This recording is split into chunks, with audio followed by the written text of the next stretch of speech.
Hi, everyone. Welcome to the Pace Studio in New York City. We're really lucky today. We have the weather station in the house. Thanks for being here with us today, Tamra. No problem.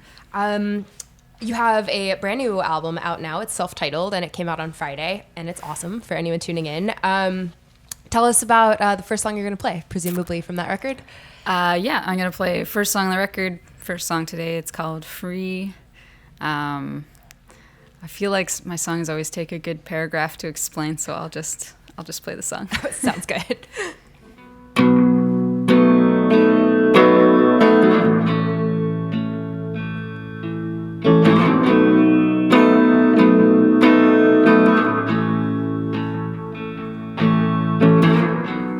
You were always so adamant. You told me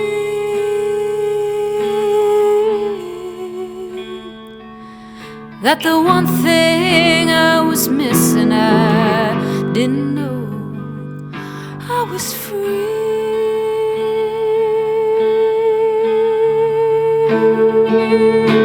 Tonight, when I pulled the car around, I was alone under the sky, and I was thinking it was the first year when I could see somehow you were right.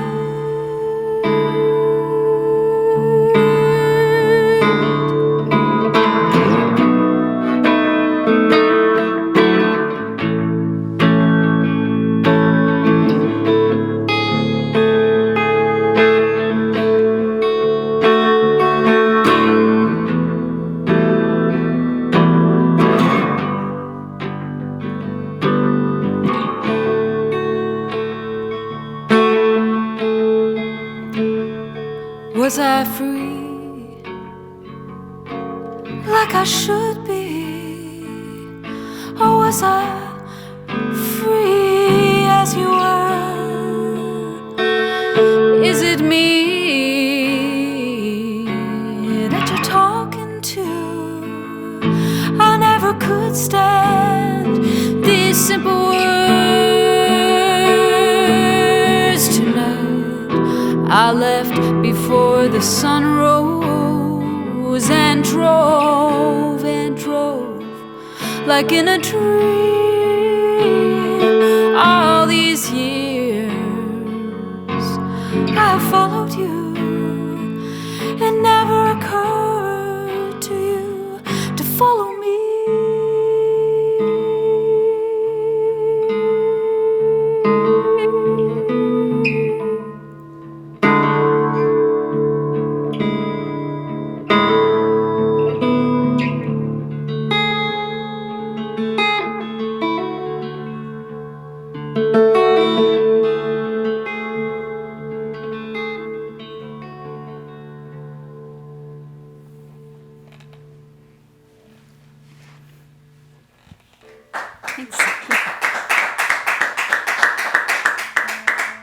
Awesome. Thank you. So the last time we spoke was via Skype, I believe. Yeah. You and Baja Bulat were touring together, and there was kind of a running joke on that tour that, oh my God, how could two blonde Canadian women be touring together? Like, it's like Inception. It's all the same. Yeah. Like, oh my God. Which I found really funny, but also really like kind of depressing. Yeah. But what I think is super cool about this record is that there are like really strong like feminist and independent themes, which in some ways, kind of hopping into your career like at various points, almost seems like a reaction. I was wondering if you could just like talk to us a little bit about the personal statement that is this record and what it means to you.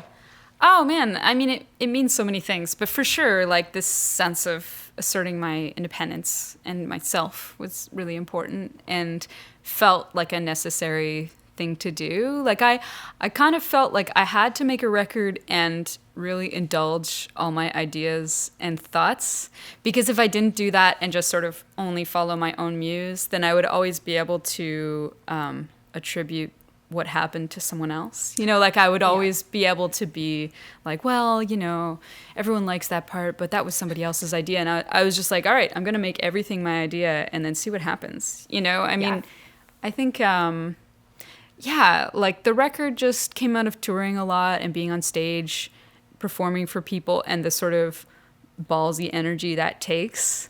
You know, I just sort of, instead of writing songs alone in my room and them being very like vulnerable and thoughtful, I was writing songs alone in my room, but I was using that energy that I had and seeing where that took me. Yeah. What do you think really like emphasized this on this record though? I mean, you had 3 other records that, you know, you could have taken that energy from. Was there like a particular moment or experience that really like brought that to your attention, like for this one? No particular moment, but I think just being older in general, I was like, you know, if not now, then when? You know? So you just sort of get a little bit more fearless as you get a little older. I hope so. Yeah, hopefully, yeah. Hopefully that continues. Yeah, right. Tell us about the next song you're going to play. Well, I was going to play a love song. It's called You and I on the Other Side of the World. And, you know, I wrote the song. I was in Australia with my partner. It was January, and it was like 35 degrees, and I had freckles on my face, and I was just like, how did I get here? You know, what happened? And there was that in the song, and also just sort of the remembering meeting my partner and how he came over to my house, and it just felt like, okay, everything's sealed, signed, sealed, delivered. Like, there's nothing I can do about this. The path forward is lit, and it's not perfect, but that's the path that we're going on.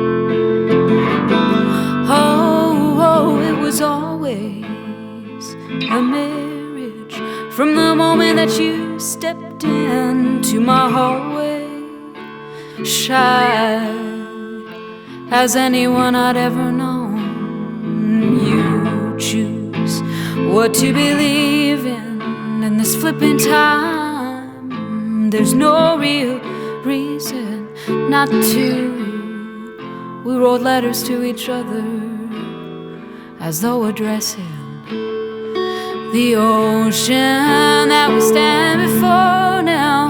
You in my old cardigan and I in your blue jeans, and the light turned golden on the distant headlands and the ocean. You and I on the other side of the world. Love, it is no mystery. It never has been, no, not to me. I love because I see.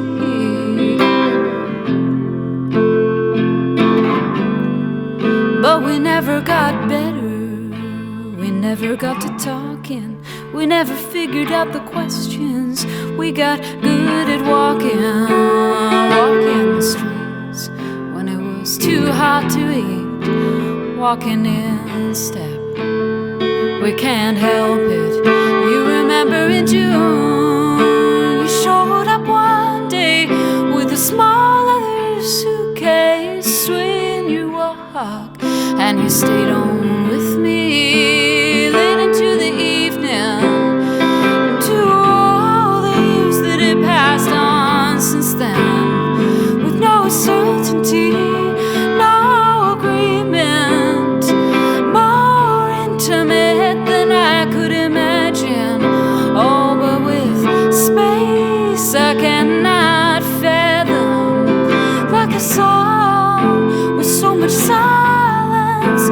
Oh, just like you in your defiance. You say you never question anything. You say you knew from the beginning.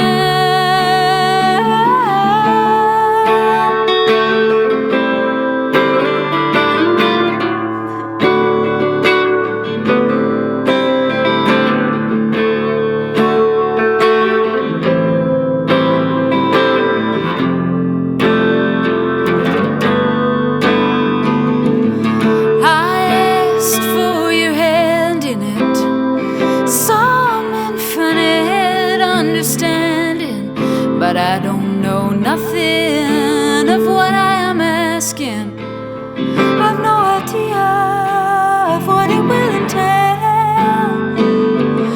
I asked for your hand in it like it was too intimate to ask for your mind, or to count on kindness like I count on your presence, like I don't count on nothing else. Oh, it was always a marriage from the moment that you stepped into my hallway, shy as anyone I'd ever known, curious and alone.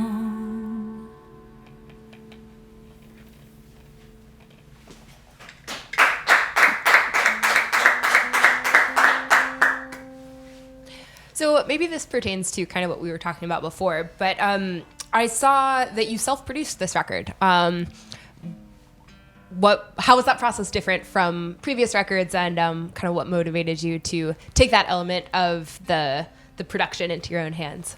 Yeah, I mean, I still, had someone else recording and Sure. musicians playing. But yeah, it was really different because the last record was a collaboration with my friend Afi and my other friend Robbie, and we just went, the three of us together, and we made decisions as a group.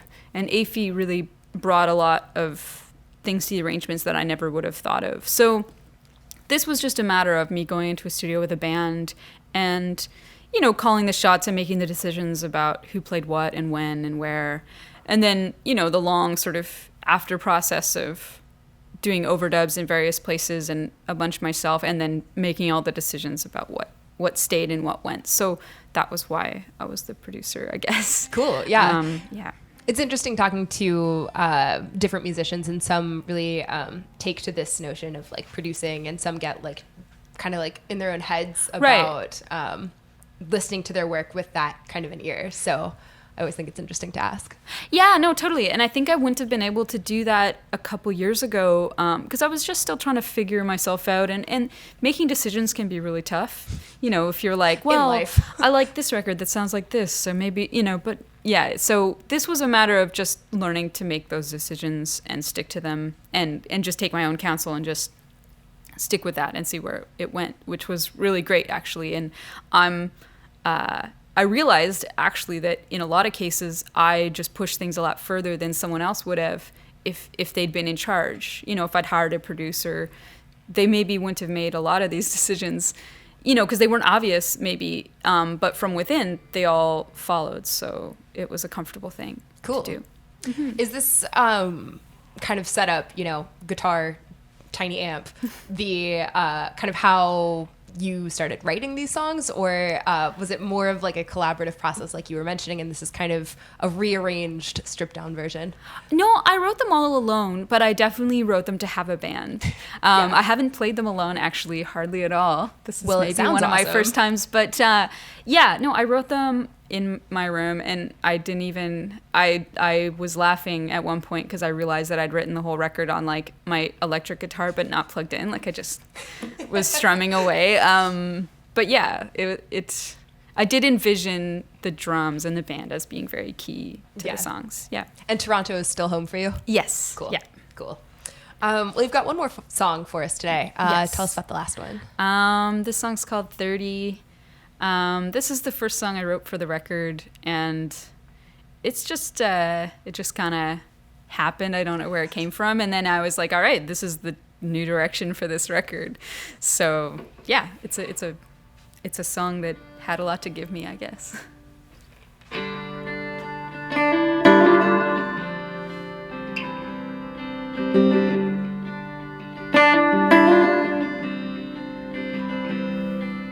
There was a time you put your hand on the small of my back. I was surprised that you touched me like that. But there in your hand was a current of life. I could hardly stand. I stayed still and I didn't mention it. If I did, I made some joke of it. It was strange how I could feel so sad, so blind when you're around.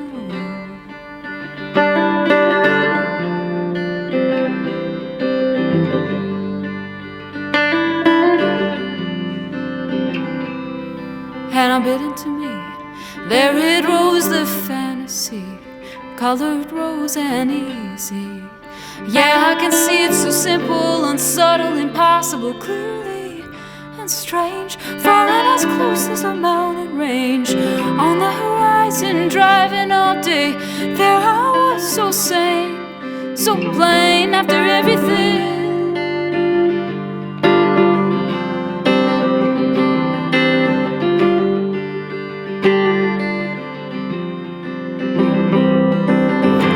Came down from a $1.20, the joke was how it broke the economy anyhow. The dollar was down, but my friends opened businesses. There were new children, and again I didn't get married. I wasn't close to my family. And my dad was raising a child in Nairobi. She was 3, now he told me. Gas stations I left in, I noticed truly everything. The reflections, different languages, your expressions were full down, laughing, effervescent, and all over nothing, just as though it was a joke my whole life through. All of the pain and the sorrow I knew, all of the tears that had fallen from my eyes. I can't say why when I walked in the park, under the shade I avoided your eyes. I was ashamed of my own mind. No, it's the sunrise, my day is dark as your night.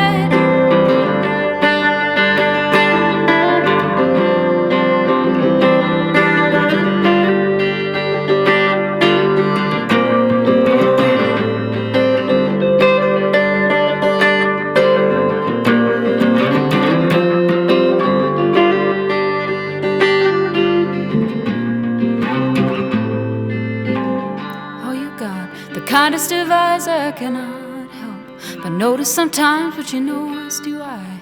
I cannot look twice without falling right into the sweet and the tender line between something that can and can never be. And just then an ambulance passed on the street, and you took my arm reflexively. That was the year I was 30. That was the year you were 31. That was the year that we lost or we won. That was the year I was 30. That was the year you were 31. That was that year, now, here is another one.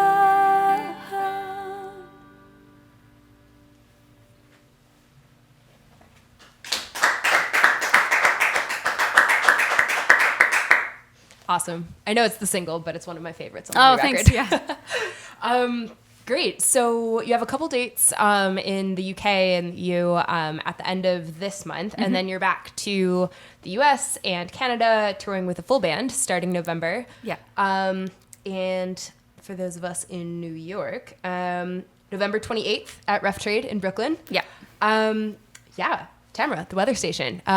Self-titled album out now via Paradise Bachelors. Thank you so much for being here with us today. Yeah, thank you.